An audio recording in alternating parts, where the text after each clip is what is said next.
Just another minute or two before we can start.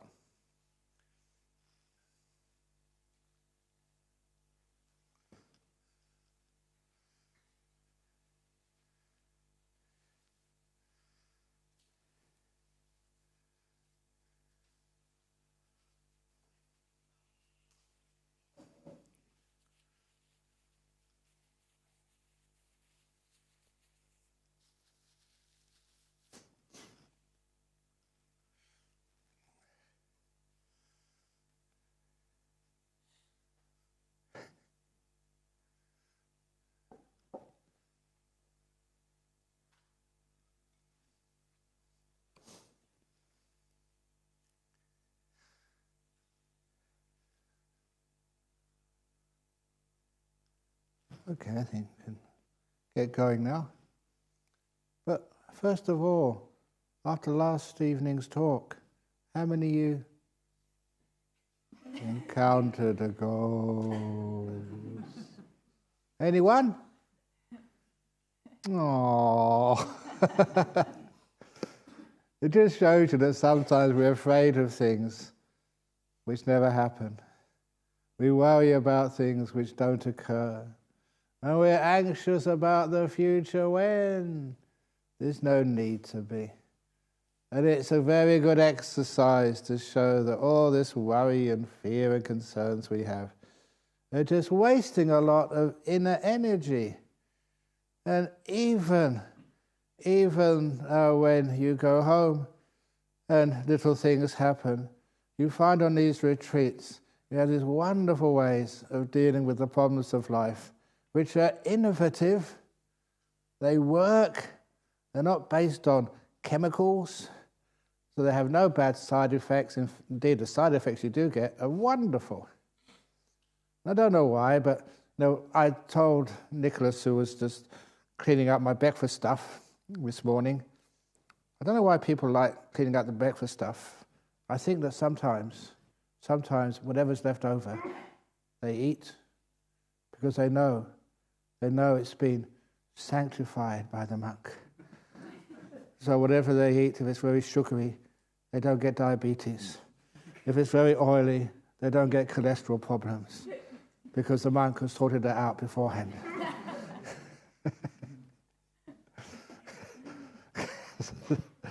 Sometimes they think, oh, these monks have got all these powers. And so much so that, sometimes you wonder, if you leave anything, do they keep that as a relic, just in case?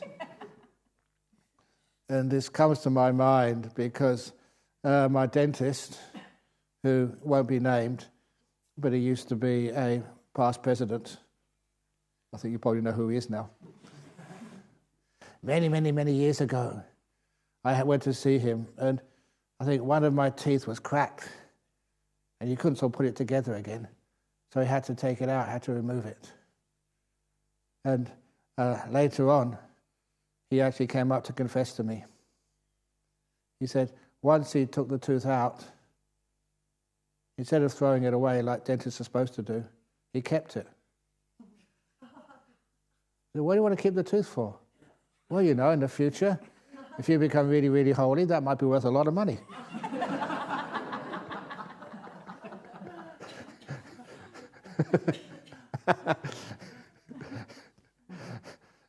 So I'm really afraid of going to see him now. He might take another tooth out. No, it needs to be taken out. But it's just an investment for his future. No, he doesn't do that. He's a very good man. But sometimes the people's belief systems are a bit strange. So if there is a good monk, a good nun, you don't worship the monk or nun, the body. What we actually do, we respect the teachings, the dhammas. So that is why that we don't really do this here, but it's really hard to explain. But sometimes in, say, Thailand, where I grew up, whenever a monk gave a talk, they put a big fan, this big fan in front of them when they were giving the talk. Just like those of you who came to our Katina days, see the monks when doing the chanting, put a fan in front of themselves when they were doing some chanting. And the reason why they were supposed to do that when they were, in the old tradition, was you can't see the face of the monk or the nun. You just hear the teachings, the Dhamma. And that's wonderful to be able to do that. So it takes away the personality away from the Dhamma. And that's far more effective. So that's also one of the reasons why I don't mind when I go past that whiteboard outside the kitchen and dining room and have all these quotes by Ajahn Brahm or Ajahn Dona or Ajahn something else. It doesn't really matter about the name. What is really important is respecting the teachings. That's more important. And these days, it's always a little bit of a difficulty for me because I give so many teachings. In the old days, even Ajahn Chah, he could give the same teachings many times. But now, we've got internet, they're all recorded. So it's very, very, very, very, very, very, very rare that I can say a story or emphasize some Dhamma and you haven't heard it before. So much so that some of the talks I've given, some of the famous talks which I've given, have this wonderful titles like Buddhism and Coffins. Have you heard that one? It's on the internet somewhere. Or Buddhism and Bananas. Do you like bananas? What was Buddhism and Bananas? It started off with a little anecdote which somebody told me that when you eat a banana, do you have a banana this morning? Yeah, if you had a banana this morning, how do you open the banana? Usually on the stalk, you sort of break it off and then peel it, but that's always really hard. But if you go into the forests and see monkeys eat bananas, they don't break off the stalk to peel it. They break it off the other end where the flower was. And you'll find, next time you have a banana, try that. You find it's much easier to peel from that end, where the flower once was, than on the stalk end. And so it just actually shows you human beings. We think we know so much, and we should respect the people who've got the most experience with bananas, monkeys. In the same way, I think I gave this in an introduction to one of those books. In the same way I said that when you learn meditation, people do meditation all sorts of different ways. But like the monkeys are the experts with bananas, the monks are the expert with nibbana. So do it the way the monks and the nuns do it. Just learning how just to relax and take it easy. And also to have some fun and joy when you're meditating. And there's some things we learn as Sangha, which sometimes people, especially lay meditation teachers, they say all sorts of interesting stuff, but it's not really quite accurate. A good example of that is on the subject of monks and monkeys and bananas, that we have something people call the monkey mind. Have you heard that one before? And people assume that's a mind which is just thinking too much. That is not the monkey mind. If you want to know what the monkey mind is, listen to this story. There was a monkey, and the monkeys are the experts on what is monkey mind, for a good reason. And one day the monkey, it was Wesak Day, this was in Sri Lanka this happened. The monkey went to the big temple on Wesak Day, the celebration of the Buddha's birth, enlightenment, passing away. And when the monkey went there, he went there not to listen to Dhamma. He learned, because so many people there, so much food, someone's going to drop something. And so the monkey can get a mango or a banana or a papaya or something. So he went there waiting for someone to drop something. But while he was waiting for someone to drop something, he heard the priest giving the sermon, the Wesak sermon. And what really caught the monkey's attention was when the monk started talking about monkey mind. And the monkey thought, oh, they're talking about me. So he went to listen. And as he was listening, the monkey was horrified, was appalled, was just so upset and angry because the monk was saying a monkey mind is bad. It's evil. It's terrible. You shouldn't have a monkey mind. You should train yourself out of monkey minds. Monkey mind is bad. You'll never get enlightened with monkey mind. You never get even peace with monkey mind. You never get any happiness with the monkey mind. The monkey mind should be stopped. And the monk was really upset. Sorry, the monkey was really upset. He said, this is the 21st century. You cannot stigmatize anybody in our present world. Just because I'm a monkey doesn't mean my mind is bad. You're just stereotyping me. This is abuse. This is violence to my monkeyness. And he was really upset. So he immediately left, hadn't found any food yet, swung back into the jungle, swung back into the place where his tribe of monkeys lived, and started telling all the monkeys, you wouldn't believe what these priests, people respect these monks. They're supposed to have right speech. But you should hear what they're saying about us, that we've got monkey minds and they're terrible minds, and it's really wrong. We should get a lawyer. We should go to the World Wildlife Foundation and make a complaint. Someone go to the UN. And all the other monkeys were jumping up and down, agreeing, yeah, they can't do this. Hey, this is wrong. This is terrible. You shouldn't call us a monkey mind. Monkey minds are okay. We're monkeys. We're okay.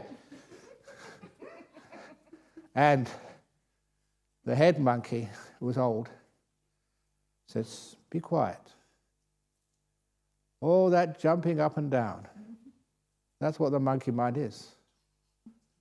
And they all understood. Oh my goodness, yeah. We've all got monkey minds. What can we do about it? And then the head monkey, the old fellow, said, well, I've been to that temple many times before, and I've heard those monks say about monkey mind. The best way to deal with the monkey mind is to meditate.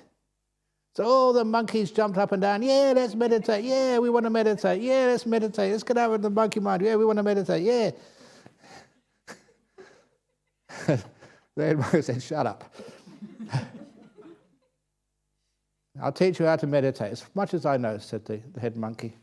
Yeah, how do we meditate? Teach us, we want to meditate. What do we do? Come on, let us know now. Yeah, I want to meditate. It's supposed to be very good for your meditation, so let's do it now. And when they shut up after another 15 minutes, he said, well, first of all, you've got to get a nice cushion to sit on, like the Saffras. Yeah, let's get a cushion, we'll get a cushion. Yeah, where do we get a cushion? What do we mean a cushion? We don't have cushions in the jungle. So the head... I think I had too strong a tea this morning. The head monk said, well, these little round things, nice and soft. So go into the forest, get some grass, some leaves and something, and make them all nice little cushions. So all the monkeys, they're very good at doing things. They're not very good at just sitting still. So nevertheless, they went out, they got themselves a nice little cushion. And made nice thing. I've been really round. Some were big, some were small, some were wide. And they put them on the ground. Now what do we do? Now what do we do? Now what do we do? You sit on them. Oh, yeah. Okay, so they sat on the cushions. Now what? And the head monkey said, well, I'm not really sure, but I've seen them. What most monks do, they sit down on that cushion, put their right leg over their left leg, straight back, the right paw over the left paw, close their eyes, and watch their breath. Yeah, let's do that. Yeah, it's a good idea. Yeah, we'll do this. So all sat down. And right leg over the left leg, right paw over the left paw, straight back, chin in, started watching their breath. And that was the first time ever in history, in Sri Lanka, it's a long history in Sri Lanka, the first time that jungle had ever been so quiet. The first time that monkeys ever meditated. For about 30 seconds. And then one monkey opened their eyes, put their paw up and said, excuse me, excuse me, excuse me. During that meditation, I was thinking, you know that we all agreed, it was agreed, that for lunch, we'd go to the banana plantation, because we're all at the temple and doing their way sake. We'd go to the banana plantation and steal lots of bananas for lunch. I know it's not lunch yet, but we've got to do that. Let's get that out of the way first, and then we'll meditate. Yeah, good idea, said everybody. Yeah, wonderful idea, brilliant. So they all got off their seats and swung to the banana plantation, stole a lot of bananas, but it wasn't lunch yet, they couldn't eat them yet. So they put them in the middle of the plantation, a big pile of plantations, like a stupa. I think that's where the idea of a stupa came from, I don't know. But anyway, a big pile of bananas in the center. And then he went back on their zafus, right leg over the left leg, right paw over the left paw, straight back. Close their eyes, chin in, watching the breath, breathing in, breathing out. Excuse me, said another monkey. I've been thinking that before we eat those bananas, we're not going to eat them yet, it's not lunchtime. Before we eat them, we have to peel them first. I've been thinking about that, so let's peel them first of all, because once we're all peeled, that's out of my way, I don't have to think about it anymore. Yeah, I was thinking the same, said another monkey. Yeah, me too, let's do it.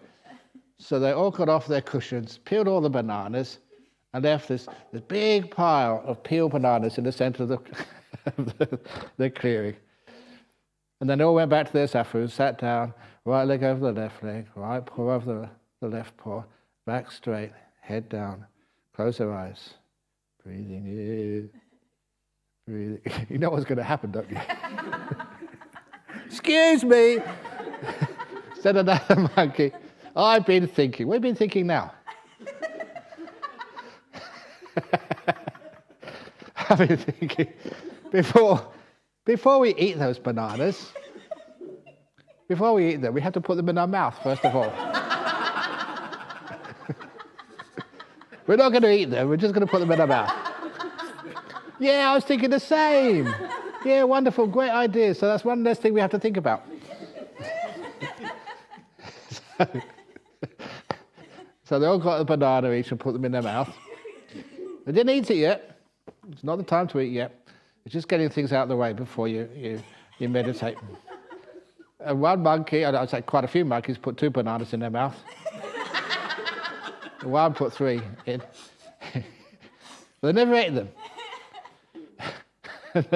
They went back to their seats, sat down, right leg over the left leg, right paw over the left paw, back straight, the chin in with bananas in their mouth.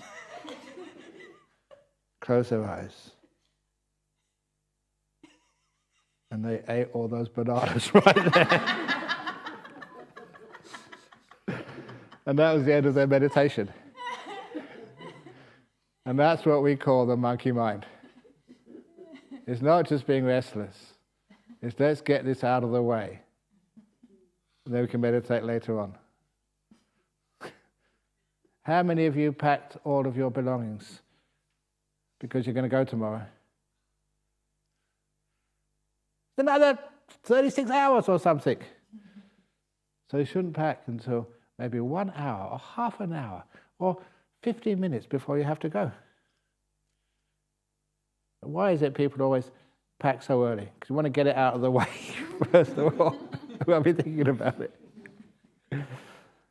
And you notice that in your life, just going right off to the future, get this out of the way, then I don't have to do anything. But you find out when you get one thing out of the way, there's another thing to get out of the way, another thing to get out of the way. And in the end of your life, you're finding you're getting yourself out of the way. Always off in the future somewhere. So that's one of the reasons why when I gave that talk about monkeys and bananas and Buddhism, bananas are amazing. Just the Dhamma in those bananas. Which is why that we can find great teaching wherever you are in life. And there's one of the very famous banana stories. I never thought I could talk about bananas, but nevertheless, here we go. That how the people in, I think it was in Sri Lanka and Thailand, how they catch monkeys to take them to the zoo or whatever. It's not a very nice story, but it just shows you just how easy it is to catch people. So the farmer or the hunter, whatever it is, they go into the forest, they find a nice coconut tree and a coconut, and they drink the milk or the juice from the coconut. And they make a little hole in the coconut, just a little hole in the top. And they find a banana or something sweet to eat, call it a banana, and they put the banana in the middle of the coconut.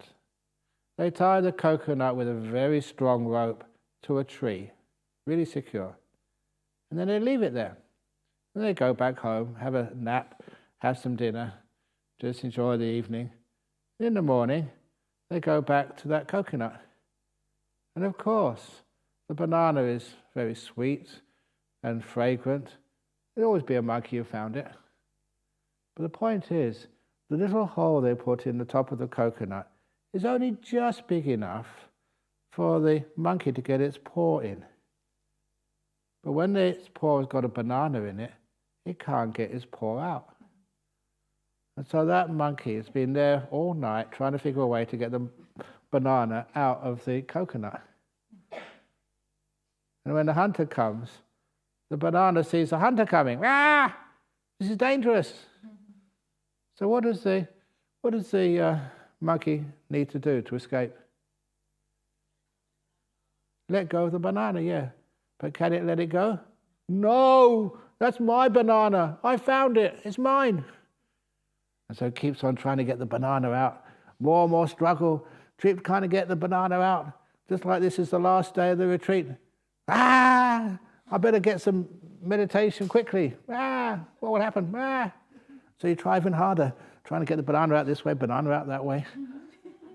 But it can't get the banana out because with the fist around the banana, it's too big to get out of the hole. And it will not let that banana go. It's mine. And that is how the hunters catch the monkeys.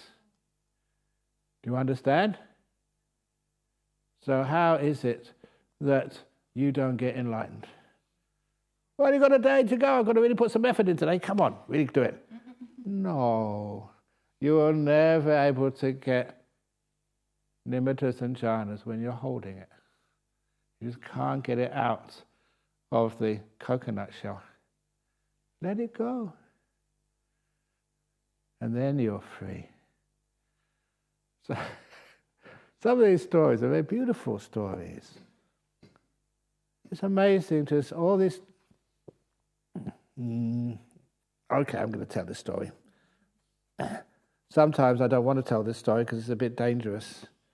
But this was like a Buddhist nun. Now, you know this story, Venerable, so please, make sure you don't do this, otherwise I get in big trouble. Okay? Promise? You got confidence in me. Promise anything. Okay, that was a story of the nun. 7 years she was practicing as a nun, not just 9 days. 7 years. You know the story, don't you? Okay, I promise you won't do it. No. No, you're not allowed to do this. But anyway, what this nun did, I've got to finish it now because I started it. Well, this nun is 7 years she was a bhikkhuni. 7 years she'd been practicing. 7 years she never had a quiet meditation at all. Oh, it's really hard. So then she thought, what am I going to do? 7 years of practice, no peace. So she said, well, I could disrobe and go back to the home. She said, I don't want to do that. Because in those days they had a little metaphor. They said going back to the home is like going back to the 3 crooked things. It's what a bhikkhuni leaves when they leave the home and go to the monastery. The 3 crooked things. And the 3 crooked things stands for, number 1, stands for the ladle which they used to cook. It always had to be a bit bent. Said, I've given up the ladle. I've given up doing cooking. I don't want to go back to that. The second crooked thing was the broom they used to sweep the house, the general housework. So I don't want to carry on with the broom, with the housework. And the third crooked thing was the husband. And that's what they call it, the 3 crooked things. And so there's a great sense of humour in those days. And anyway, I don't want to go back to the 3 crooked things. So what should I do? Okay, so she went into the forest. That's where monks and nuns live. Found a nice tree. Got a length of rope. Tied one end to the tree, the other end to her neck. And she was just about to jump off when she got enlightened. She let go. Just in time. That is not recommended. She was lucky or something. But why did it actually work? And it was because try. Trying to get the banana out with your hand on it instead of learning how to let go. When you let go, that's go to extremes again. She was very, very lucky to do it just in time. But learning how to let go, not to want, not to try, that is the heart of the practice. But anyway, going back to what I told Nicholas I was going to talk about today, this is getting close to the end of the retreat, even though there's many, many more hours left. There's another, I think it's not 36, about 30 hours left of this retreat. You know that's 1,800 minutes. You know that's, wow, this is interesting. This is 1,800 minutes, which is 108,000 seconds. Because 108 is a very, very auspicious number. 108. Like the stupa outside there is 108% bigger than the original stupa over in Borobudur in Java. And the stories in my book, Open the Door of Your Heart, how many stories are in there? 108. In Good Bad Who Knows, how many stories? 108. 108 is a very, very auspicious number. So you have 108,000 seconds left to get enlightened. You're very lucky. Sorry, it's now 107,900. So there's plenty of time. But nevertheless, I thought a nice little topic for this morning is to talk about the beautiful. Because sometimes the people think that meditating, the spiritual life, should be avoiding the beautiful. You get attached to it. It's dangerous. Don't follow the beautiful. But if you actually ever study the sutras, that is a legitimate, powerful way of meditating. The perception of the real beauty. And first of all, what the world tells you is beautiful. I'm 69 years of age now.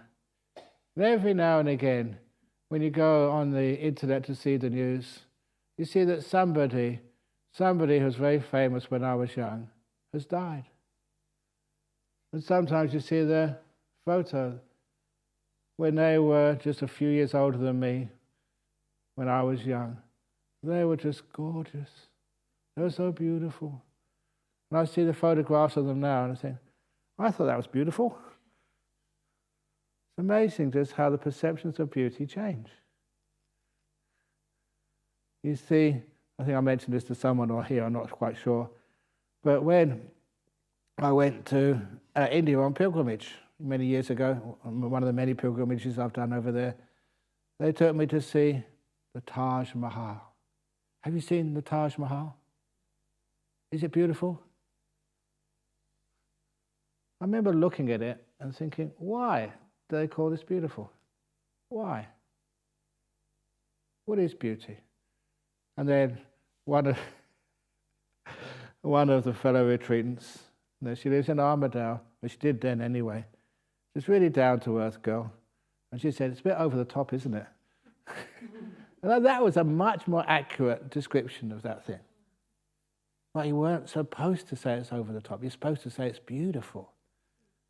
And I realized from that and many other sort of experiences that what is beautiful is what you're taught is beautiful. And you're just agreeing with other people what beauty is. And because of that, you're not seeing beauty where it really lies. And that's one of the reasons why you see the Taj Mahal. I'd rather actually see just the sunset at Jhana Grove than the Taj Mahal. See many pictures of the Taj, but very few. You don't take. Sometimes people try to take pictures of great sunsets here, but they never really match. They never really capture the beauty. Just like that saying I said earlier on with Lao Tzu, if you think, what a beautiful sunset, you're not seeing it anymore. You take the photograph, you're not seeing it. And you might always call it just a fraction of what's happening there when you see a photograph, or even just when you see it in a book. It's only a fraction there. What real beauty is, why is it beautiful? And one of the things with the beauty of a sunset, and one of the reasons I brought it up, is because the sky has to be imperfect to see a beautiful sunset. You need some dust, or over here, some smoke from a bushfire, or some clouds on the horizon, but not too many. You need a small amount of imperfection to be able to spread those beautiful colours across the horizon. And then sometimes it's just the right amount of imperfection, and those colours spread so gorgeously. And you know as you watch it, it's not static, you can't capture it. It's disappearing as you're watching it. And your job is just to enjoy it and appreciate it. And then in a few minutes, it's gone. It's one of the reasons why the beauty of nature is something which it seems the Buddha allowed for monastics, allowed for people, because it's almost impossible to get attached to it. Because it's disappearing so fast. You just appreciate it as it fades. And that was a beauty which I remember seeing when I was young, and I see even here today. Many other things which people say are beautiful, they may look beautiful then, but they're not regarded as beautiful now. So there's something which, even though it fades, there's something which really inspires you and satisfies the mind. Beautiful sights, but they fade away. Or like the ocean. I remember when I used to go and teach down in Bunbury. When I taught in Bunbury, at the Bunbury prison, that because we didn't have many anagara, because we couldn't drive down there, we used to get in the train. But I needed a place to stay overnight.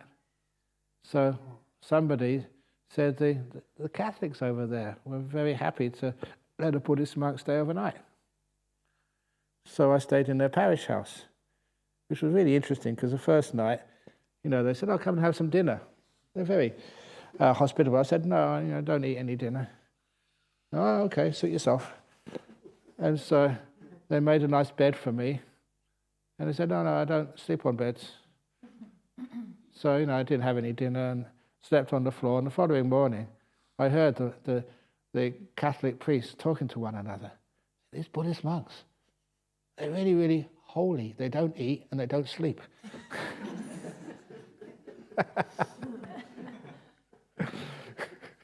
The first time they seen a Buddhist monk. So anyway, but sort of going over there, over to Bambi. Now, what was I going to talk about? It was the beauty down there. Sorry? The ocean. Oh, the ocean, yeah.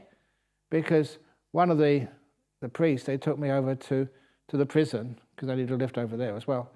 And as we went past, he took me past the ocean. And he said, I remember this, he said, what do you think about the ocean, Ajahn Brahm? And I said, what does the ocean do to you? And I said, it tells me change. And his face really screwed up. He said, he wasn't really happy with my answer. He said for him it was like permanence. And I was totally opposite. So why do you say change? If you look at the big picture, as a scientist, those oceans, even the Buddha said one day they'll all dry up. And they do change their heights. And there's always a movement in those oceans. It's very rare to see stillness in the oceans. And that's why that sometimes people ask me, don't you want to go and meditate by the ocean? I say, no. The oceans are very noisy. I'm thinking for myself, I'm just being honest. I'd far prefer to meditate in a cave, because caves are silent. Oceans are very noisy. But nevertheless, I must confess to you this one anecdote. I didn't have anywhere else to sit in the afternoon, so one day I arrived early at this parish house and I put my stuff down and said, I'm just going to spend a couple of hours by the ocean. So by that time I knew Bunbury Beach, and you go south of Bunbury there on the beach, have a walk, and there's no one there. It's a very quiet ocean and quiet beach. So I found a nice place and I crossed my legs and sat meditation for a couple of hours. Good meditating, just close your eyes and disappear from the world. Very nice. The trouble was when I came out of meditation. When I came out, there's a few people around. Mm-hmm. But worse, there was someone sitting next to me on my left, someone sitting next to me on my right. And I looked to the left, and this was a 17-year-old girl in a bikini.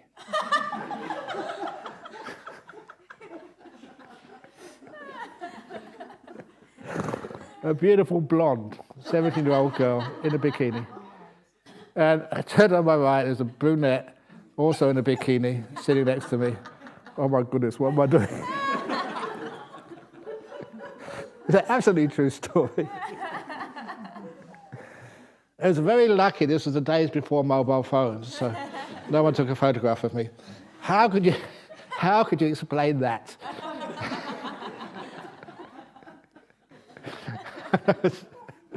2 hours meditating. What had actually happened, I never realised it because I didn't look at the news enough. It was, the year 12 exams. And the school was just actually opposite, where I was sitting on the beach. They just finished, the year 12 exams. It's all over. The end of school, all of their hard work, their studies, their exams were finished. So what do? Just change into their bathers, bikinis, and just celebrate. Mm-hmm. So, instead of going home, they just, nice warm afternoon, they put their bikinis and stuff on, and they went to the beach, and they saw this weird fellow in a brown robe sitting so still. And so they were very polite, these two girls, and they were just sitting next to me on either side, waiting for me to come out of meditation so they could ask me about Buddhism and meditation. But I did actually cut the conversation short for an obvious reason. And then went to go. Oh my goodness, sometimes sitting by a beach is not really the best place to sit meditation if you're a monk, for a number of reasons. But okay, Bunbury Beach stories. I left there pretty quickly. But another time when I was meditating by that beach, that I was meditating quite peacefully. I only just started meditation. And then I heard something go past my ear. Whoosh. and I hear the sound of something hitting the beach just past me. And I heard something else go past me. And I thought, this is really weird. And then I heard the sound of somebody shouting out, "Get off our beach, Rajneeshi!" That was the time of, the Osho Rajneesh, and many, many people just really were against what he was up to. And because I was wearing my robes, they thought I was a follower of the Bhagawan. Then another stone came past my ear. And I realized that if I keep staying there, sooner or later, one of those stones will hit me. So I thought, I better do something. So I got up from my meditation seat, and then they all started shouting at me. There's about 8 or 9 kids, about 13, 14-year-olds. "Get off our beach." So I turned around and started walking towards them. That was wonderful. They never expected that. And as I walked towards them, they all ran away except one. One started to run away, but he came back in as I was walking towards him. When I came towards him, I could have a conversation with him. I said, "I'm not a Rajneeshi, but even if I was, it's not a good thing to throw rocks at them. I don't know why you don't like anybody, maybe for good reason, but throwing rocks at someone is a good reason for people not to like you." He said, "Well, who are you then?" I said, "I'm a Buddhist monk." "Oh, Buddhist, I'm sorry." And they all came back and we had a nice conversation about Buddhism and meditation. And I thought it was a wonderful way when you don't have fear, you can actually walk towards the stones, and it always works out so well for you. So always remember that. And to this day, if there's anything you're afraid of, don't walk away from it. Walk towards it. See what happens. Then you have the power. Then you are the one in charge rather than the one which is fleeing. And even I say this because I was a member of the Psychic Research Society for so many years, that if ever you do see a real ghost, a real one, not the ghost I was talking about last night. If you see a real ghost, just don't run away. Just turn around and walk towards them. Ghosts, there's so many questions you'd like to ask about ghosts. Like, number one, why? What do you do during the daytime? You only come out at night.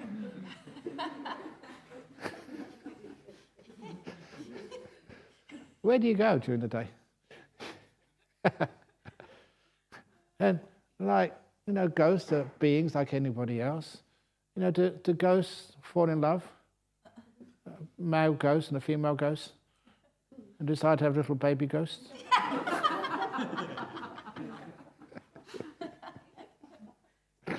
Do you get bored being a ghost? If you met a real ghost and you really wanted to make a name for yourself, just interview the ghost.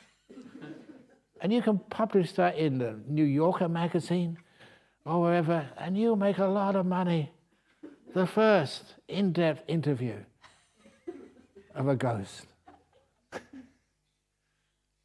I don't know, people want to interview all sorts of people. Sometimes want to interview me. But, it's pretty boring as a monk. But if you're a real ghost, imagine doing that interview. That would be fascinating. So what I'm doing here, you're trying to challenge stereotypes, challenge your usual behavior, do it a little bit different. And then you find you're in charge, you're free, you're not a victim of things anymore. But anyway, going back to the beautiful sunsets. What is beautiful in your life?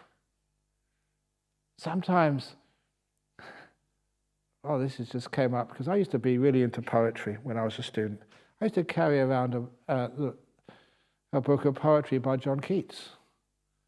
And in his book, his poem, a long poem, Endymion, it starts off with this wonderful line, "A thing of beauty is a joy forever."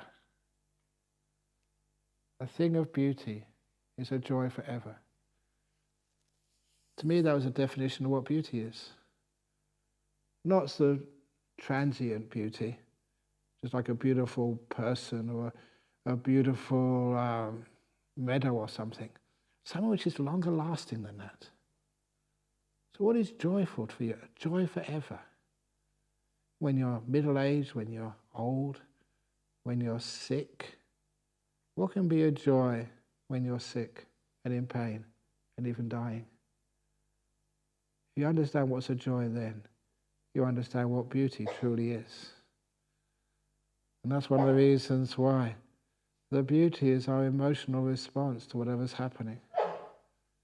And that type of beauty is something which, with a little bit of training and a little bit of rebelliousness, not just thinking, oh, it's sickness. How can you enjoy sickness? How can that be beautiful? It's painful. And then you go back to the second toilet cubicle in the male toilets, and Ajahn Brahm's experience, seeing his feces. And sometimes I tell jokes, but that was actually real. That really did look beautiful. And it was challenging me. What is beauty? How can you see beauty in something which the whole world would say needs to be flushed away? So that taught me a lot. You can see beauty anywhere. It becomes a joy forever.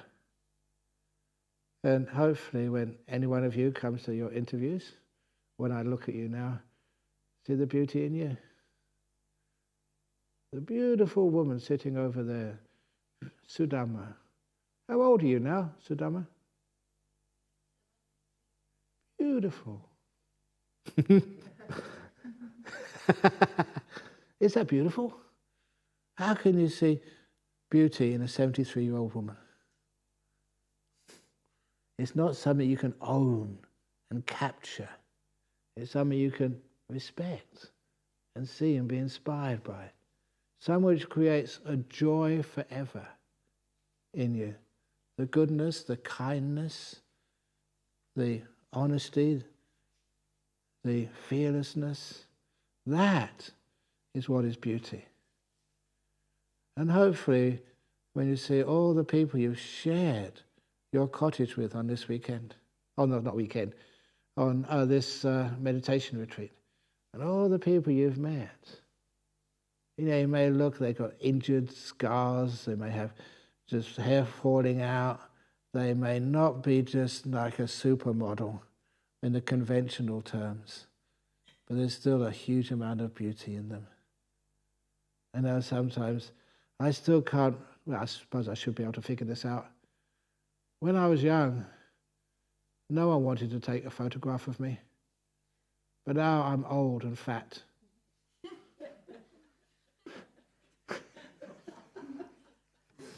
So many people want to take photographs of me. Take a photograph of Ajahn Brahm. And the worst culprits of them all are the Indonesians. Where are they? Yeah, the Indonesian over there. Honestly, because whenever I go to Indonesia, they always want to take photographs. And the problem is, it's not just one photograph. It's a photograph just myself, then myself with that person with one of their friends and their family. And all the combinations are huge. And what happened? I was just transiting in Singapore airport from Perth to I think it was going over to Thailand or somewhere, could have been to Hong Kong or something. And as you're walking from one gate to another gate to catch your flight, I met all these Indonesians. And they said, we're just coming back from pilgrimage to India. It's Ajahn Brahm. Can we take a photograph of you? And very stupidly, I said yes. And there's about 30 or 40 of them there. Oh, no. Yeah, exactly. So I had 30 individual snaps. And then another 30 with their partner, and then their kids, and this person, there was. It went on for so long. And I said, I've got to go to the terminal. I said, you make it in time. It's the only time, actually, in my life, and I've travelled a lot, when they were calling out my name. Brahmavamso, please come now, the flight is ready to go.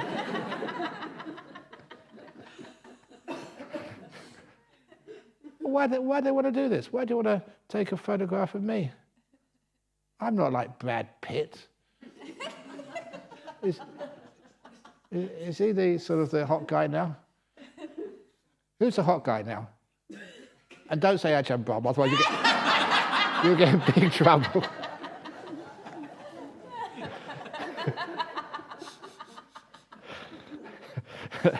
Anyway, so I just can't understand why people want to do this. But there's something beautiful, maybe in the kindness, the smile, the gentleness, the inspiration.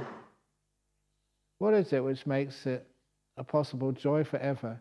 You want to photograph it. That is beauty. And so after a while, you see the beauty in goodness, in kindness, in kind people. It's just a beautiful hall here. There's hardly any embellishments, there's no paintings, there's a Buddha in there. But other than that, it's pretty functional, this place. But sometimes you look at it and it's beautiful. Why? Why is this place beautiful? Simplicity.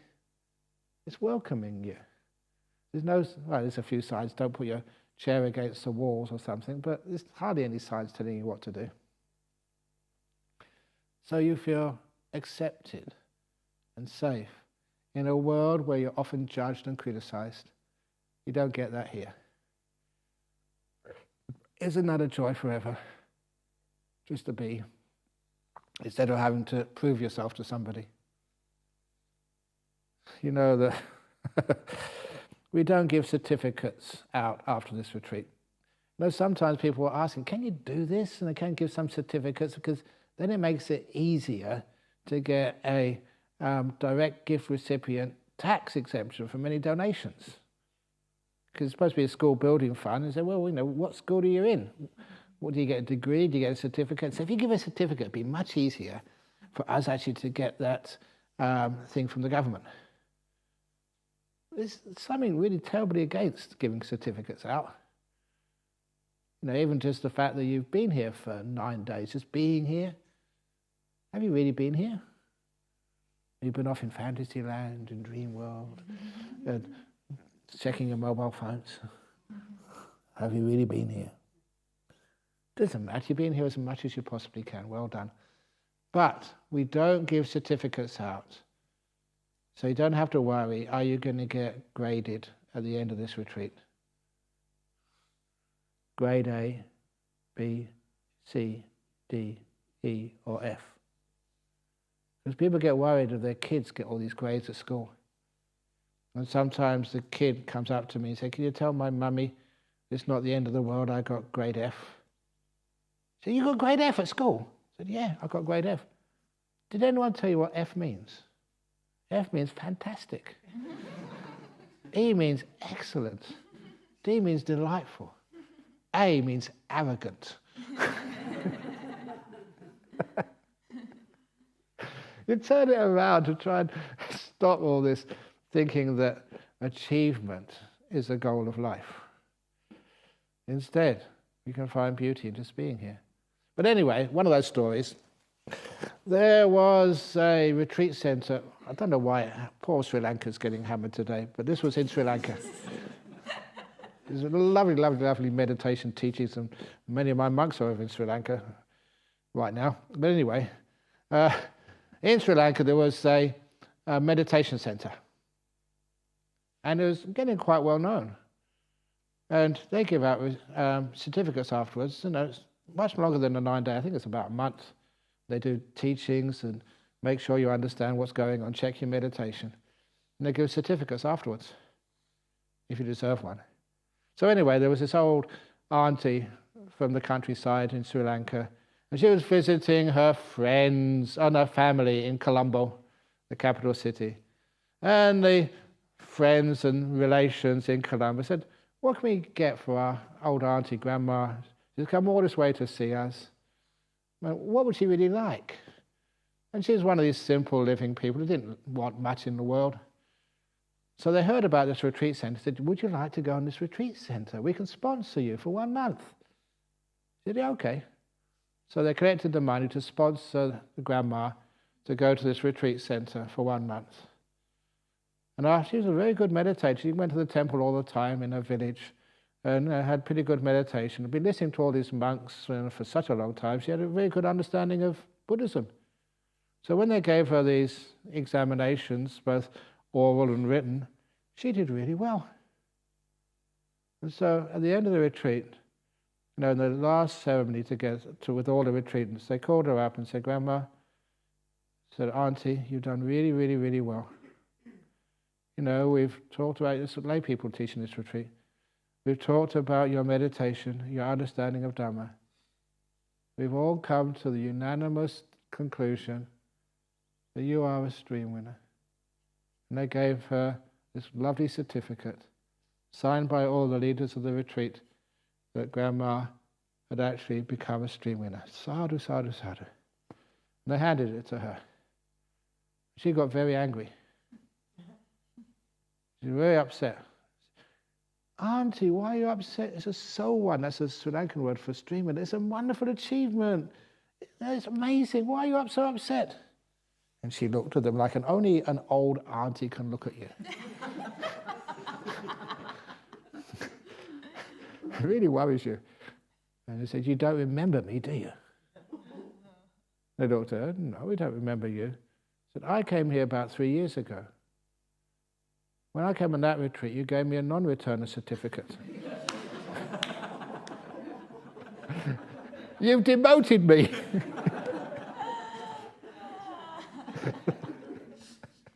And that actually happened, apparently. And that went around Colombo. And that retreat centre soon closed down. So we don't give certificates out. It's not about attainments. It's about disappearings. Now imagine this, that there's less of you. There's less ego. There's less sense of, me owning things. Less sense of responsibility to your possessions. And more just the responsibility to sharing and being with others. Being by yourself happy. Not needing anything. What do you need to possess? Plenty for everybody. Yeah. Who owns Jhana Grove? Okay, don't say the BSWA. That's just only legally. But who actually owns Jhana Grove? Of course, we do. The flies own it. The kangaroos. The ghosts. Anyone is welcome. Isn't it wonderful when we share and leave it open? There's far less sense of worry about the place. So, saying as you meditate more and more, you own less and less and less. You try and give away more and more and more. You become more of a loser. What a wonderful term that is. Become a loser. It goes totally against the way of the world. You want to be a winner. You want to make it. And my answer is, make what? Yeah, make it. Make what? I don't really know. What are you trying to achieve in life? Success? Being the front page of the newspapers? Is that really what you want in life? All those politicians which I got to know, when they leave politics, then they feel so much free, they feel alive again. Going into politics means like going into jail. And they're tortured by the press all the time. They just pick their nose once, and that's the thing which goes on the front page of the newspapers. Ajahn Brahm picked his nose in public. Actually, it's quite nice. But don't do it in public. Okay, so.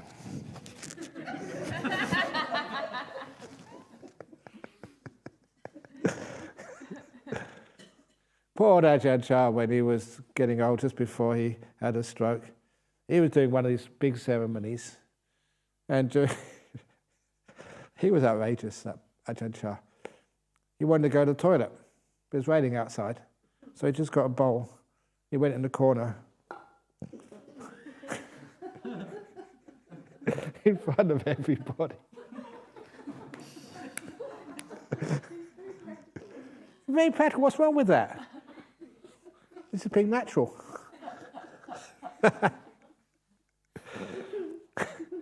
We didn't own his reputation. That's another thing which sometimes we own our reputation, who we think we are.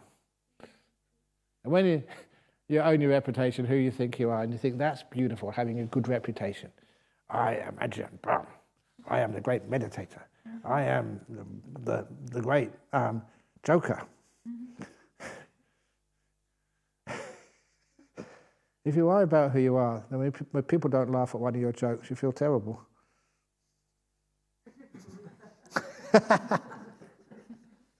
But instead of doing that, just be a loser. So it doesn't matter if you like the joke, don't like the joke. The point is, I always like my jokes. That's most important.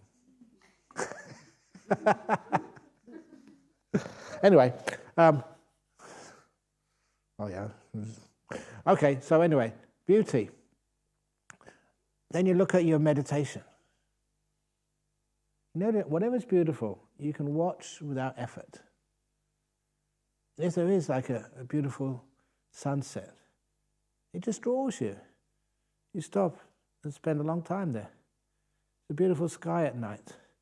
You just watch it. You see a nice flower, just look at it. You can't take your eyes off it. It is a joy, and it is the secret of sustained attention. Not concentration through force, but seeing the beauty in just being in this moment. What a beautiful place to stay. Not Jhana Grove, the present moment, wherever that present moment happens to be. You develop the ability, inclination to see beauty in things. See beauty in the lovely bamboo floor.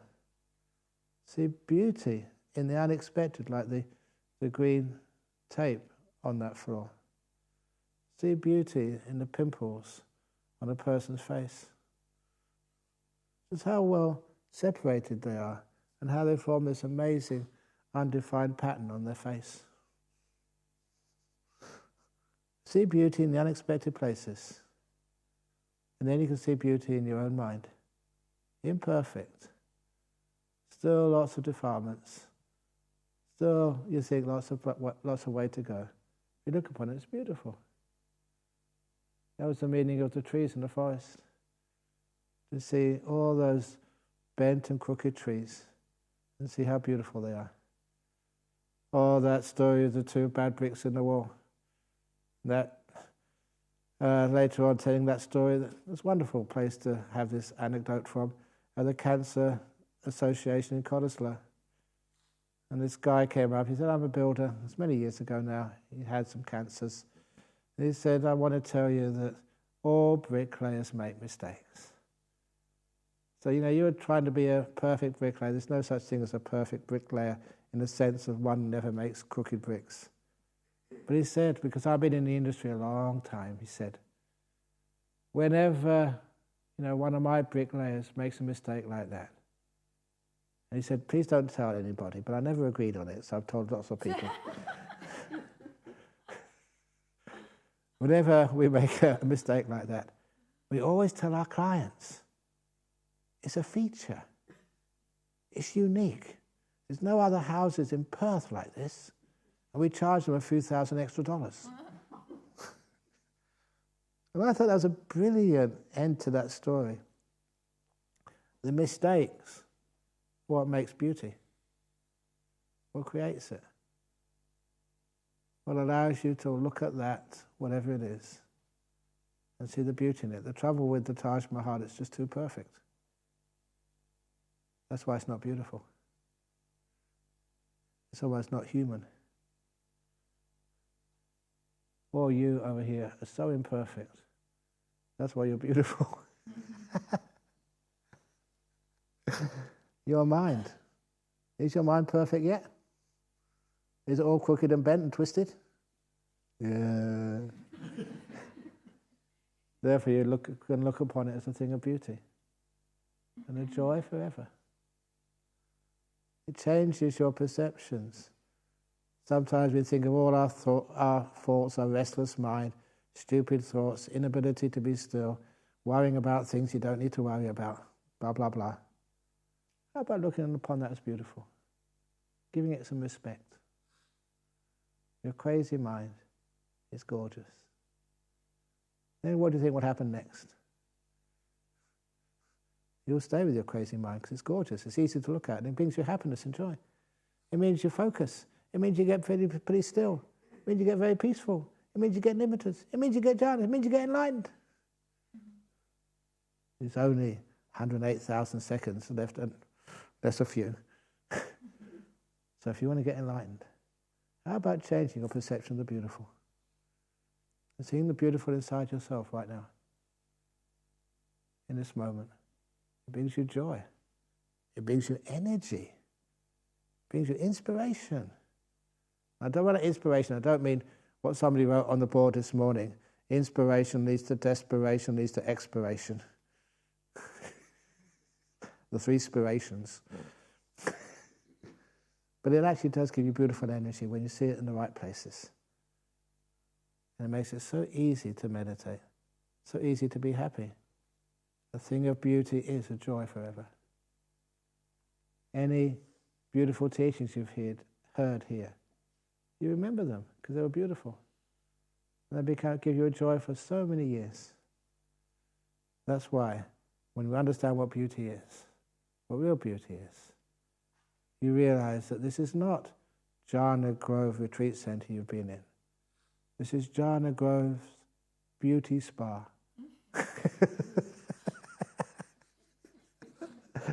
Ajahn Brahm's salon.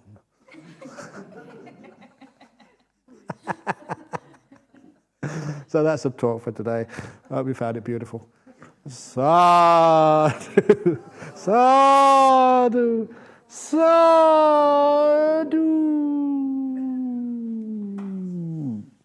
Very good. Okay. So lots of interviews today, so please try and keep it to 10 minutes if possible.